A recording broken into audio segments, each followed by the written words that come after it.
विज्ञान कक्षा 10 UP board बहुविकल्पीय प्रश्नोत्तर। पहला प्रश्न है, निम्नलिखित में से कौन सा एक कृत्रिम पारितंत्र है? और इसमें ए ऑप्शन है तालाब, बी ऑप्शन है खेत, सी ऑप्शन है झील और डी ऑप्शन है वन। तो कृत्रिम पारिधान है खेत, ये बी वाला ऑप्शन आपका सही है। दूसरा प्रश्न देखें, भोजन खाने के पश्चात प्लास्टिक की जिन प्लेटों को फेंक दिया जाता है उन्हें दोबारा से उपयोग नहीं करना चाहिए।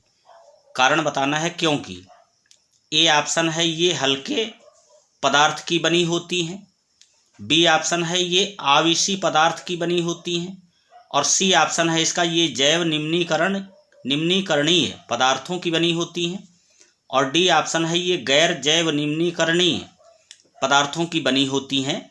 तो यही इसका करेक्ट आंसर है डी वाला। अगला प्रश्न देखें, मानव जब यूवी किरणों, यूवी का अर्थ है अल्ट्रा वायलेट, जिसको कहते हैं पराबैंगनी किरणें, मानव जब अल्ट्रा वायलेट किरणों से अत्यधिक प्रभावित हो जाते हैं तब क्या हो सकता है? ए ऑप्शन है प्रतिरक्षा तंत्र की क्षति, बी ऑप्शन है फेफड़ों की क्षति और सी ऑप्शन है त्वचा के कैंसर, डी ऑप्शन है आमाशय के अल्सर। तो इसका करेक्ट आंसर है ये सी वाला, त्वचा के रोग हो जाते हैं, त्वचा का कैंसर हो जाता है। और अगला प्रश्न देखें, एक आहार श्रृंखला में तीसरे पोषी स्तर पर हमेशा कौन होता है?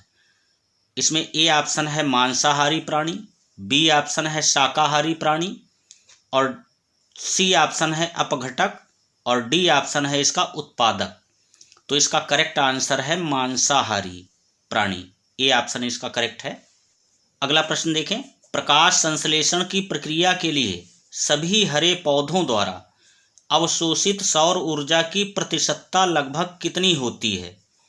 तो इसमें ए ऑप्शन है आपका 1%, बी ऑप्शन है 5%, सी ऑप्शन है 8% और डी ऑप्शन है 10%। तो इसका करेक्ट आंसर है 1%। अगला प्रश्न देखें, ओजोन परत का घटते जाना किसके कारण होता है? इसका ए ऑप्शन है क्लोरोफ्लोरो कार्बन्स यौगिक और बी ऑप्शन है कार्बन मोनोऑक्साइड, सी ऑप्शन है मेथेन और डी ऑप्शन है पीडकनाशी। तो इसका करेक्ट आंसर है ए ऑप्शन। और अगला प्रश्न देखें, पारितंत्र में एक पोषी स्तर से अगले पोषी स्तर तक स्थानांतरित होने के लिए उपलब्ध 10% ऊर्जा किस रूप में जाती है? तो इसका ए ऑप्शन है ताप ऊर्जा के रूप में, बी ऑप्शन है प्रकाश ऊर्जा के रूप में, सी ऑप्शन है रासायनिक ऊर्जा के रूप में और डी ऑप्शन है यांत्रिक ऊर्जा। तो इसका करेक्ट आंसर है सी वाला, ये ऊर्जा रासायनिक ऊर्जा में कन्वर्ट होती है। अगला प्रश्न देखें, किसी आहार श्रृंखला में गैर जैव निम्नीकरणीय पीडकनाशियों का प्रत्येक उच्चतर पोषी स्तर पर बढ़ती हुई मात्रा में एकत्रित होते जाना क्या कहलाता है? ए ऑप्शन है सुपोषण, बी ऑप्शन है प्रदूषण और सी ऑप्शन है जैव आवर्धन, डी ऑप्शन है इसका एकत्रीकरण।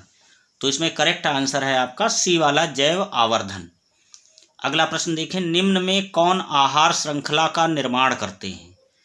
ए ऑप्शन है घास, गेहूं तथा आम और इसका बी ऑप्शन है घास, बकरी तथा मानव, सी ऑप्शन है बकरी, गाय तथा हाथी और डी ऑप्शन है घास, मछली तथा बकरी। तो इसका करेक्ट आंसर है ये बी वाला, घास, बकरी तथा मानव, ये श्रृंखला का निर्माण करते हैं। अगला प्रश्न देखें,